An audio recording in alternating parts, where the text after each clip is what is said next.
Canto 4. Violación de los juramentos. Agamenón revista las tropas.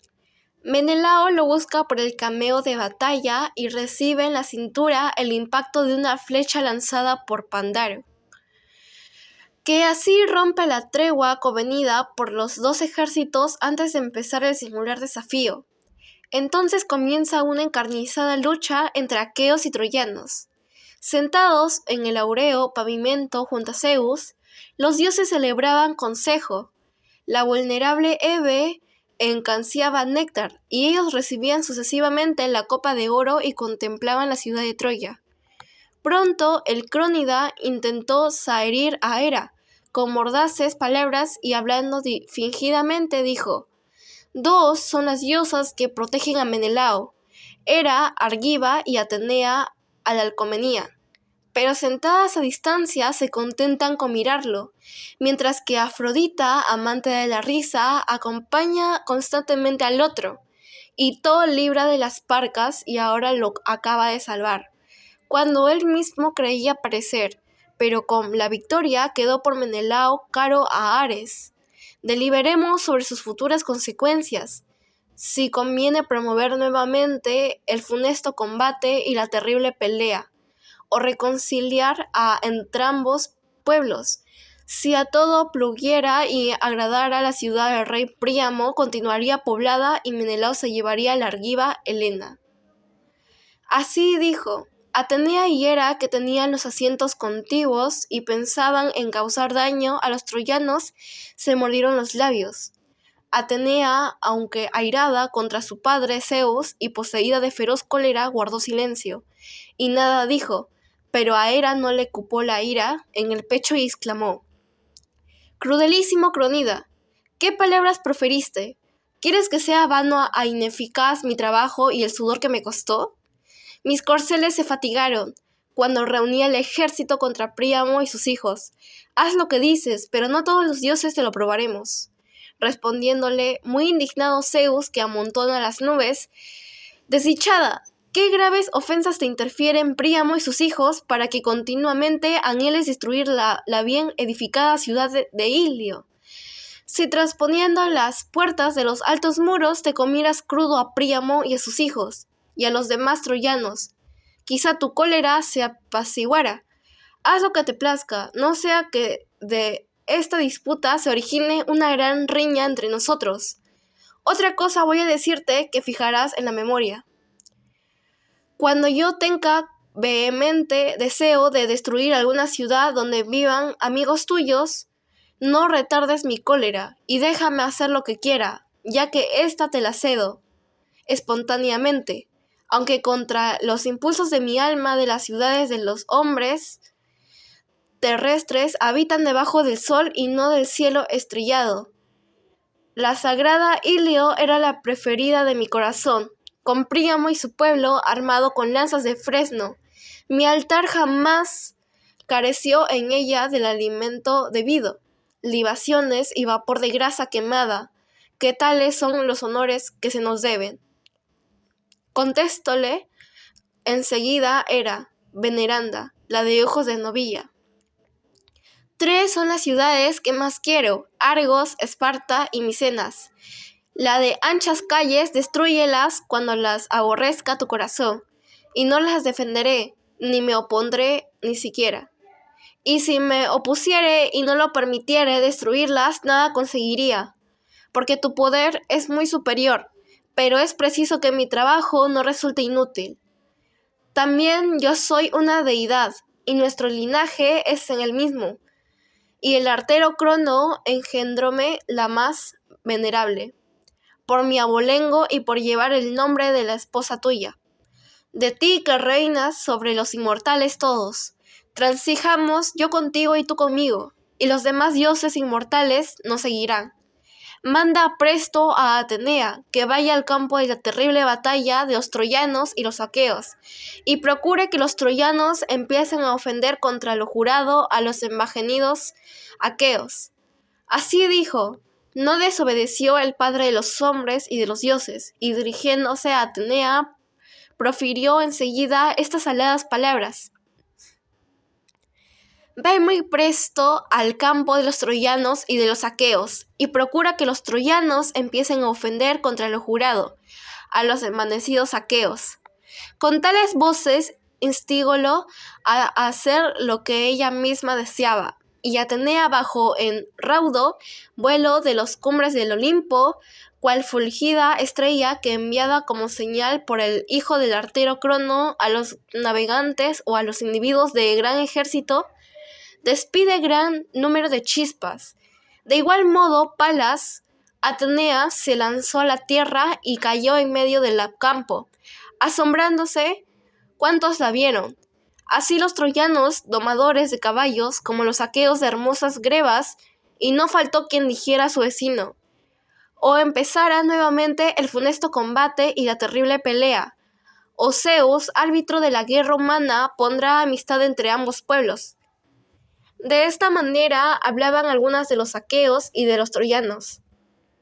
La diosa, transfigurada en varón, parecíase a Laodoco, antenorida. Esforzado combatiente, penetró por el ejército troyano buscando el deiforme Pándaro. Halló por fin al eximio y fuerte hijo de Licaón. En medio de las filas de hombres valientes, escudados que con él habían llegado de las orillas del Esepo, y deteniéndose cerca de él, le dijo a estas aladas palabras: ¿Querrás obedecerme, hijo valeroso de Licaón? ¿Te atrevieras a disparar una veloz flecha contra Menelao? Alcanzarías gloria entre los troyanos y te lo agradecerían todos. Y particularmente el príncipe Alejandro, te haría espléndidos presentes. Si viera que a Menelao, belicoso hijo de Atreo, lo subían a la triste pira, muerto por una de tus flechas. Ea tira una saeta al ínclito Menelao, y vota a sacrificar a Apolo, nacido en Licia, célebre por su arco, una hecatombe perfecta de corderos primogénitos cuando vuelvas a tu patria, la sagrada ciudad de Celea. Así dijo Atenea. El insensato se dejó persuadir y asió enseguida el pulido arco hecho con las astas de un lascivo buco montés, a quien él había acechado y herido en el pecho. Cuando saltaba de un peñasco, el animal cayó de espaldas en la roca y sus cuernos de 16 palmos fueron ajustados y pulidos por hábil artífice y adornados con anillos de oro. Pándaro tendió el arco, bajándolo e inclinándolo al suelo, y sus valientes amigos lo cubrieron con los escudos para que los belicosos aqueos no arremetieran contra él, antes que Menelao, aguerrido hijo de Atreo, fuese herido. Destapó el carcaj y sacó una flecha nueva, alada, causadora de acerbos dolores. Adaptó enseguida a la cuerda del arco la amarga saeta y botó a Apolo nacido en Licia el de glorioso arco. Sacrificarle una espléndida hecatombe de corderos primogénitos, cuando volviera a su patria, la sagrada ciudad de Celea. Y cogiendo a la vez las plumas y el bovino nervio, tiró hacia su pecho y acercó la punta de hierro al arco. Armado así, rechinó la gran arco circular. Crujió la cuerda y saltó la puntiaguda flecha, deseosa de volar sobre la multitud. No se olvidaron de ti, oh Menelao, los felices a inmortales dioses y especialmente la hija de Zeus, que impera en las batallas, la cual poniéndose delante, desvió la amarga flecha, apártola del cuerpo como la madre ahuyenta una mosca de su niño que duerme con plácido sueño, y la dirigió al lugar donde los anillos de oro sujetaban el cinturón y la coraza era doble. La amarga saeta atravesó el ajustado cinturón, obra de artífice, se clavó en la magnífica coraza y rompiendo la chapa que el héroe llevaba para proteger el cuerpo contra las flechas y que lo defendió mucho, rasguñó la piel y al momento brotó la herida la negra sangre. Como una mujer meonia o caria tiñe en púrpura el marfil que ha de adornar el freno de un caballo. Muchos jinetes deseaban llevarlo y aquella lo guarda en su casa para un rey a fin de que sea ornamento para el caballo, motivo de gloria para el caballero. De la misma manera, oh Menelao, se tiñeron de sangre tus bien formados muslos, las piernas y más abajo de los hermosos tobillos. Estremecióse el rey de hombres, Agamenón, al ver la negra sangre que emanaba de la herida. Estremecióse asimismo Menelao, caro a Ares, más como advirtiera que quedaban fuera el nervio y las plumas. Recobró el ánimo en su pecho y el rey Agamenón, haciendo de la mano a Menelao, dijo entre ambos hondos suspiros, mientras los compañeros gemían: hermano querido, para tu muerte célebre al jurado convenió cuando te puse delante de todos a fin de que lucharas por los aqueos. Tú solo con los troyanos, así te han herido, pisoteando los juramentos de fidelidad, pero no serán inútiles al pacto. La sangre de los corderos, las libaciones de vino puro y el apretón de manos en que confiábamos. Si el olímpico no lo castigaba ahora, lo hará más tarde, y pagarán cuanto hicieron con una gran pena, con sus propias cabezas, sus mujeres y sus hijos.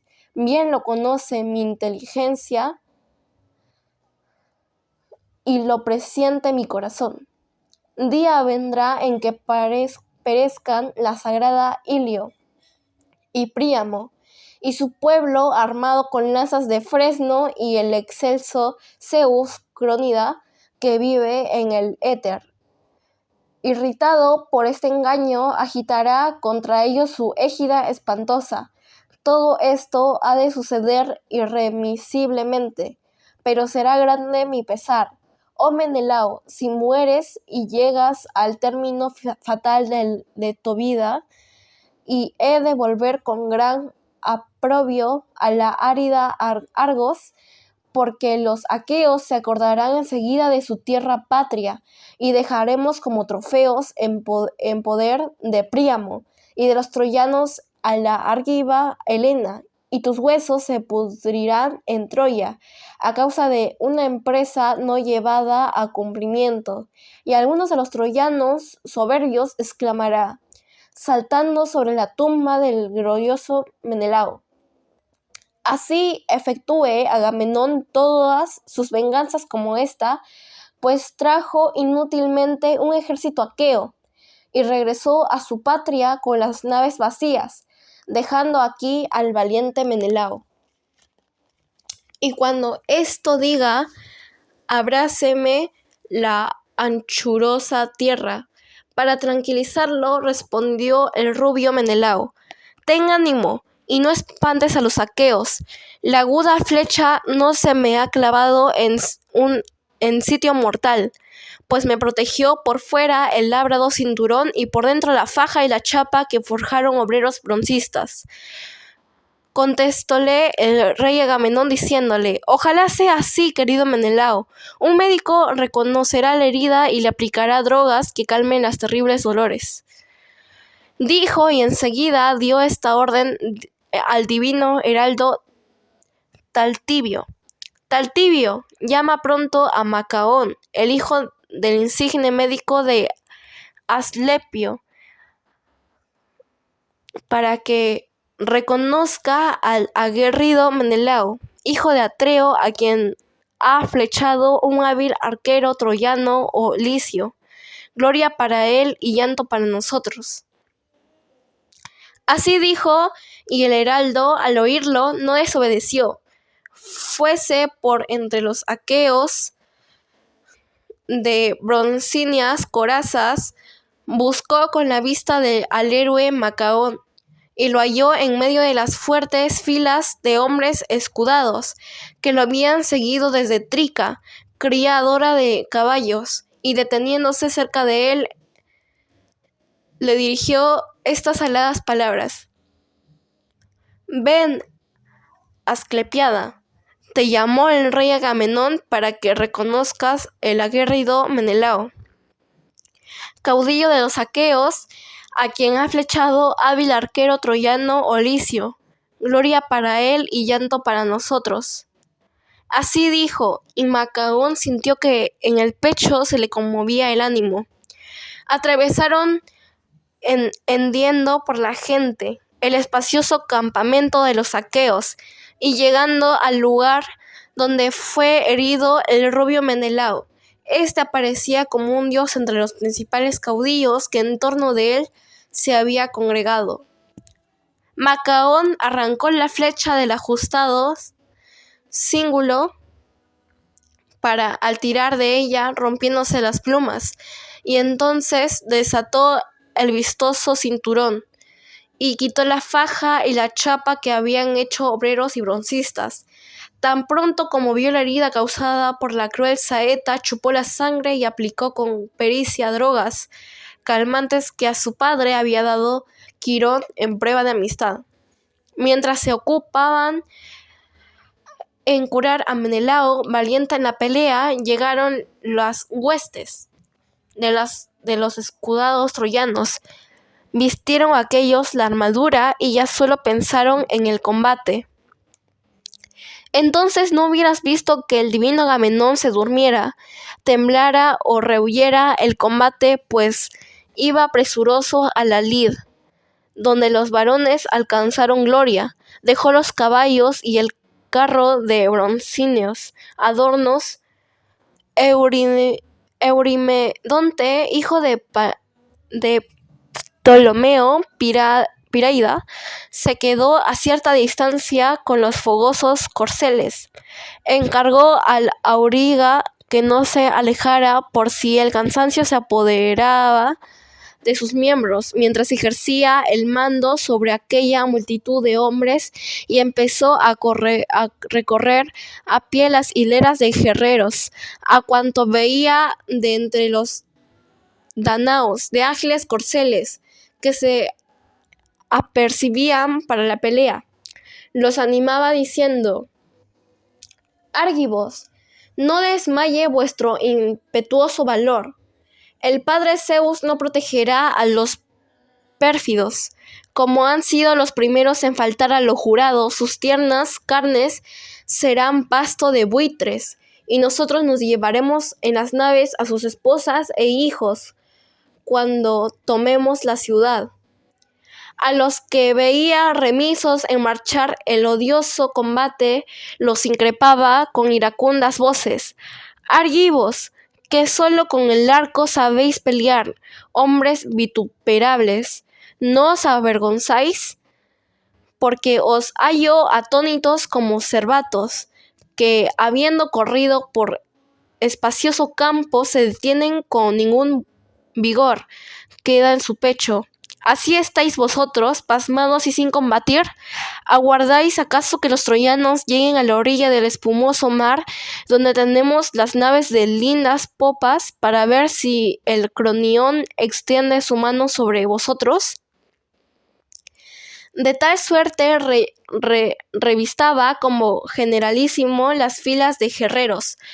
Andando por entre la muchedumbre, llegó el sitio donde los cretenses vestían las armas con el aguerrido Idomeneo. Este, semejante a un jabalí con su bravura, se hallaba en las primeras filas, y Meriones enardecía a los soldados de las últimas falanges.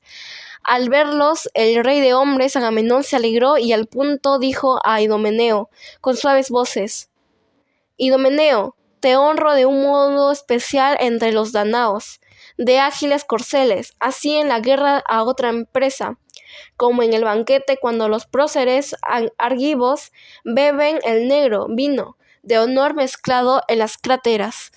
A los demás aqueos de larga cabellera se les da su ración. Pero tú tienes siempre la copa llena como yo, y bebes cuanto te place. Corre ahora la batalla y muestra el denuedo de que te jactas.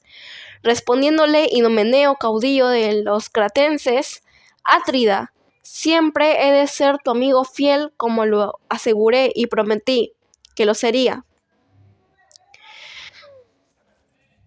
Pero exhorta a los demás melenudos aqueos para que cuanto antes peleemos con los troyanos, ya que estos han roto los pactos. La muerte y toda clase de calamidades les aguardan, por haber sido los primeros en faltar a lo jurado. Así dijo, y el Atrida, con el corazón alegre, pasó adelante. Andando por entre la muchedumbre, llegó al sitio donde estaban los hayantes. Estos se armaban y una nube de infantes los seguía, como el nubarrón, impelido por el céfiro. Camina sobre el mar y se le ve a lo lejos, negro como la pez y preñado de tempestad. Y el cabrero se estremece al divisarlo desde una altura, y antecogiendo el ganado, lo conduce a una cueva. De igual modo iban al dañoso combate con los hayantes, las densas y obscuras falanges de jóvenes ilustres, erizadas de lanzas y escudos. Al verlos, al rey Agamenón se regocijó y dijo estas aladas palabras: Hayantes, príncipes de los argivos, de broncíneas corazas, a vosotros inoportuno fuera exhortaros, nada os encargo, porque ya instigáis al ejército a que pelee valerosamente. Ojalá, Padre Zeus, Atenea, Apolo, que hubiese el mismo ánimo en todos los pechos, pues pronto la ciudad del rey Príamo sería tomada y destruida por nuestras manos. Cuando así hubo hablado, los dejó y se fue hacia otros. Halló a Néstor, elocuente orador de los Pilios, ordenando a los suyos y animándolos a pelear junto al gran Pelagonte, al Astor Cromio, el poderoso Hemón y Blante, pastor de hombres. Ponía delante con los respectivos carros y corceles a los que desde aquellos combatían. Detrás, a gran copia de valientes peones que en la batalla formaban como un muro, y en medio a los cobardes para que mal de su grado tuviesen que combatir, y dando instrucciones a los primeros les encargaba que sujetaran los caballos, y no promoviesen confusión entre la muchedumbre. Nadie, confiando en su pericia ecuestre o en su valor, quiera luchar solo, y fuera de las filas con los troyanos, que asimismo nadie retroceda, pues con mayor facilidad seríais vencidos. El que caiga del carro y suba de otro pelee con la lanza, pues hacerlo así es mucho mejor. Con tal prudencia y ánimo en el pecho destruyeron los antiguos muchas ciudades y murallas. De tal suerte, el anciano, diestro desde antiguo en la guerra, los enardecía. Al verlo, al rey Agamenón se alegró y le dijo con estas aladas palabras: Oh anciano, así como conservas el ánimo en tu pecho, tuvieras ágiles las rodillas y sin menoscabo las fuerzas, pero te abruma la vejez que a nadie respeta. Ojalá que otro cargase con ella y tú fueras contado en el número de los jóvenes. Respondiéndole Néstor, caballero gerenio: Atrida, también yo quiero ser como Mate al divino Ereucatalión, pero jamás las deidades lo dieron todo. Y a un mismo tiempo a los hombres, si entonces era joven, ya para mí llegó la senectud.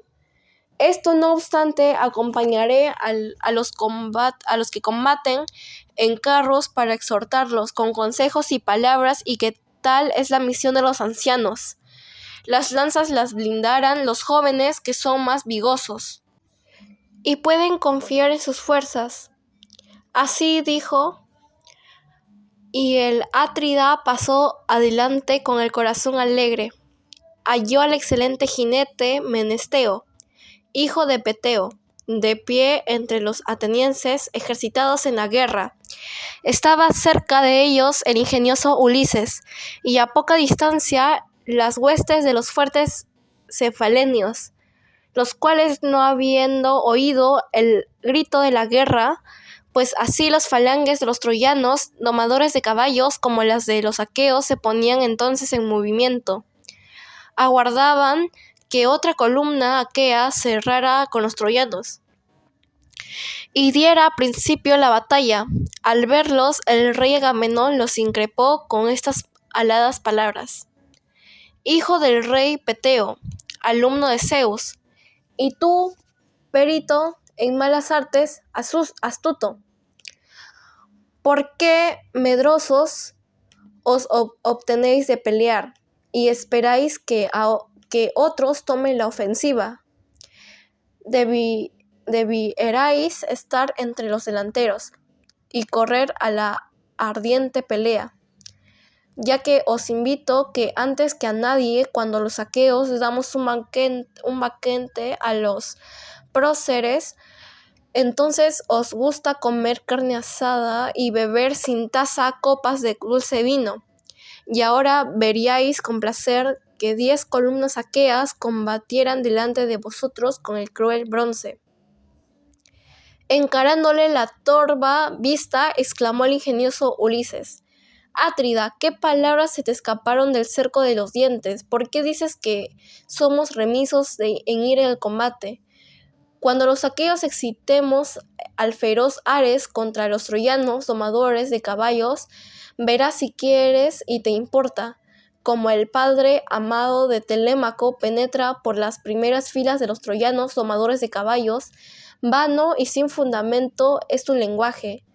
Cuando el rey Agamenón comprendió que el héroe se irritaba, sonrióse y retratándose dijo: La Artieda, del linaje de Zeus, Ulises fecundo en ardides, no ha sido mi intento ni reprenderte en demasia, ni darte órdenes. Conozco los benévolos sentimientos del corazón que tienes en el pecho, pues tu modo de pensar coincide con el mío. Pero ve, y si te dije algo ofensivo, luego arreglamos este asunto. Hagan los dioses que todo se lo lleve el viento. Esto dicho, los dejó allí y se fue hacia otros. Halló al animoso Diomedes, hijo de Tideo, de pie entre los corceles y los sólidos carros, y a su lado Estenelo, hijo de Capaneo. En viendo a aquel, el rey Agamenón lo reprendió, profiriendo estas aladas palabras: ¡Ay, hijo del aguerrido Tideo, domador de caballos! ¿Por qué tiemblas? ¿Por qué miras azorando el espacio que de los enemigos nos separa? No solía Tideo temblar de este modo, sino que, adelantándose a sus compañeros, peleaba con el enemigo. Así lo refieren quienes lo vieron combatir, pues yo no te presencié ni lo vi. Y dicen que a todos superaba. Estuvo en mis cenas, no para guerrear, sino como huésped, junto con el divino Polinices, cuando ambos reclutaban tropas para dirigirse contra los sagrados muros de Teba. Muchos nos rogaron que le diéramos auxiliares ilustres, y los ciudadanos querían concedérselos y prestaban ascenso a los que se les pedía. Pero Zeus, con funestas señales, les hizo variar de opinión. Volviéronse aquellos, después de andar mucho, llegaron al Asopo, cuyas orillas pueblan juncales y prados. Los aqueos nombraron embajador a Tideo, para que fuera a Teba, en el palacio del fuerte Eteocles. Encontrábanse muchos cadmeos reunidos en banquete, pero ni allí siendo huésped, y solo entre tanto se turbó el eximio jinete. Tideo los desafiaba y vencía fácilmente en toda clase de luchas. De tal suerte lo protegía Atenea, cuando se fue irritados los cadmeos, aguirradores de caballos pusieron en emboscada a 50 jóvenes al mando de 2 jefes, Meón Emonida, que parecía un inmortal, y Polifonte, intrépido hijo de Autofono. A todos les dio Tideo ignominiosa muerte menos a uno. A Meón, a quien permitió, acatando divinales indicaciones, que volviera a la ciudad. Tal fue Tideo Etolio, y el hijo que engendró le es inferior en el combate y superior en el ágora. Así dijo. El fuerte Diomedes oyó con respeto la increpación del venerable rey, y guardó silencio, pero el hijo del glorioso Capaneo hubo de replicarse. Átrida, no mientas pudiendo decir la verdad. Nos gloriamos de ser más valientes que nuestros padres, pues hemos tomado a Teba, la de las 7 puertas, con un ejército menos numeroso, que confiando en divinales indicaciones y en el auxilio de Zeus, reunimos al pie de su muralla, consagrada a Ares, mientras que aquellos parecieron, por sus locuras, no nos consideres, pues a nuestros padres y a nosotros dignos de igual estimación. Mirándolo con torva faz, le contestó al fuerte Diomedes. Calla, amigo, obedece mi consejo. Yo no me enfado porque Agamenón, pastor de hombres, anime a los aqueos de hermosas grebas antes del combate. Suya será la gloria, si los aqueos rindieren a los troyanos y tomaren la sagrada Ilio. Suyo el gran pesar, si los aqueos fueren vencidos. ¡Ea! Pensemos tan solo en mostrar nuestro impetuoso valor, dijo. Saltó del carro al suelo sin dejar las armas, y tan terrible fue el resonar del bronce sobre su pecho que hubiera sentido pavor hasta un hombre muy esforzado. Como las olas impelidas por el céfiro se suceden en la ribera sonora, y primero se levantan en alta mar, braman después al romperse en la playa y en los promontorios, suben combándose a lo alto y escupen la espuma. Así los falanges de los danaos marchaban sucesivamente y sin interrupción al combate. Los capitanes daban órdenes a los suyos sucesivamente y sin interrupción al combate. Los capitanes daban órdenes a los suyos respectivos, y estos andaban callados. No hubieras dicho que los siguieran a aquellos tantos hombres con voz en el pecho, y temerosos de sus caudillos. En todos relucían las labradas armas que iban revestidos. Los troyanos avanzaban también, y como muchas ovejas balan sin cesar en el establo de un hombre opulento, cuando al series extraída la blanca leche oyen la voz de los corderos. De la misma manera elevábase un confuso vocerío en el vasto ejército de aquellos.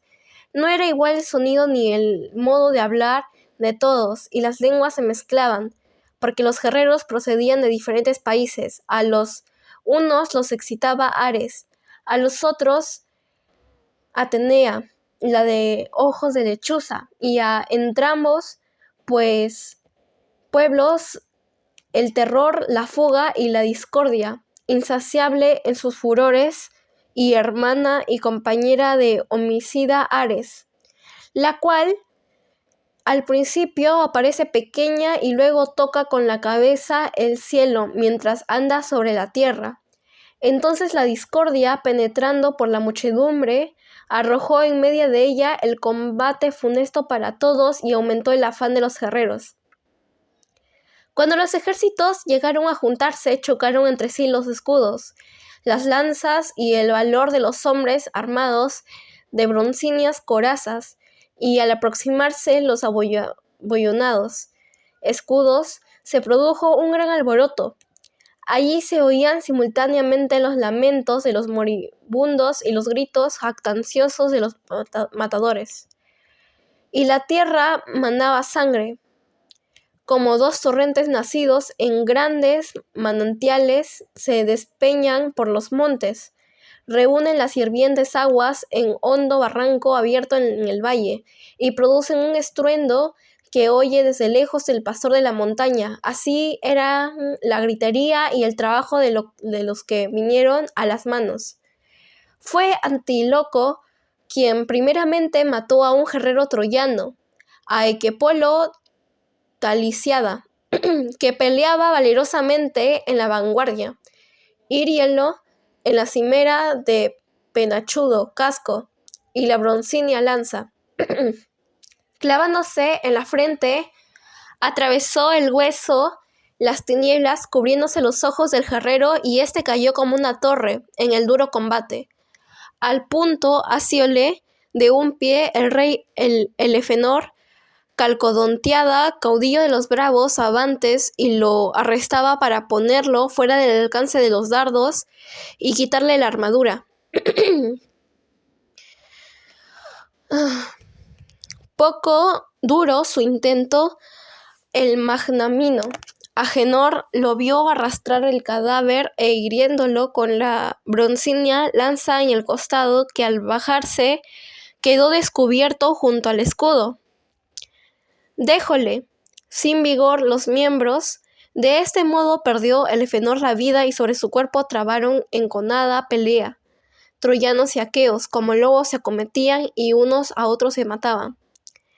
Allante Telamonio tirole un bote de lanza a Simoesio, hijo de Antemión, que se hallaba en la flor de la juventud.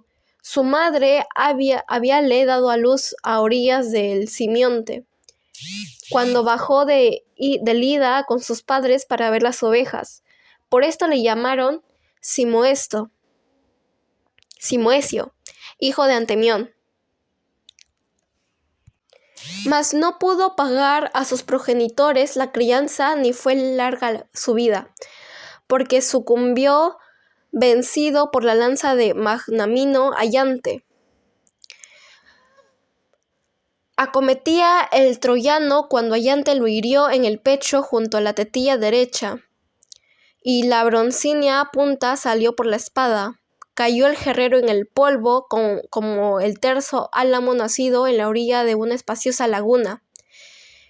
Y coronado de ramas se corta el carrero con el hierro reluciente para hacer las pinas de un hermoso carro, dejando que el tronco se seque en la ribera. De igual modo, Allante del linaje de Zeus despojó a Simoesio Antemida, Antifo Priamida, que iba revestido de labrada coraza, lanzó por entre la muchedumbre su agudo dardo contra Allante, y no lo tocó, pero hirió en la ingle a Leuco, compañero valiente de Ulises. Mientras arrastraba el cadáver, desprendióse este y el guerrero cayó junto al mismo. Ulises, muy irritado por tal muerte, atravesó las primeras filas cubierto de refulgente bronce. Detúvose muy cerca del matador y, revolviendo el rostro a todas partes, arrojó la brillante lanza. Al verlo, huyeron los troyanos. No fue vano el tiro, pues hirió al Democoonte, hijo bastardo de Príamo, que había venido de Ábidos, país de corredoras yeguas. Ulises, irritado por la muerte de su compañero, le envasó la lanza, cuya broncínea punta le entró por una sien y le salió por la otra. La oscuridad cubrió los ojos del guerrero, cayó este con estrépito y sus armas resonaron. Arredrándose los combatientes delanteros y el esclarecido Héctor y los argivos dieron grandes voces, retiraron los muertos y avanzaron un buen trecho. Mas Apolo, que desde Pérgamo lo presenciaba, se indignó y con recios gritos exhortó a los troyanos: acometed, troyanos domadores de caballos, no cedáis en la batalla a los argivos, porque sus cuerpos no son de piedra ni de hierro, para que puedan resistir, si los herís. El tajante bronce ni pelea Aquiles, hijo de Tetis, la de hermosa cabellera, que se quedó en las naves y ahí rumía la dolorosa cólera. Así dijo el terrible dios desde la ciudadela. A su vez, la hija de Zeus, la gloriosísima Tritogenia, recorría el ejército aqueo y animaba a los remisos. Fue entonces cuando el hado echó los lazos de la muerte a Diores, amarincida, herido en el tobillo derecho por puntiaguda piedra que le tiró Piro Imbrasida, caudillo de los tracios, que había llegado de Eno. La insolente piedra rompióle ambos tendones y el hueso. Cayó de espaldas en el polvo y expirante tendía los brazos a sus camaradas. Cuando el mismo Piro que lo había herido acudió presuroso, hiriólo nuevamente con la lanza junto al ombligo, derramáronse los intestinos y las tinieblas velaron los ojos del guerrero. Mientras Piro arremetía, Tuante el etolio alenciólo en el pecho por encima de una tetilla y el bronce se le clavó en el pulmón. Acercósele Tuante, le arrancó del pecho la ingente lanza y hundiéndole la aguda espada en medio del vientre, le quitó la vida.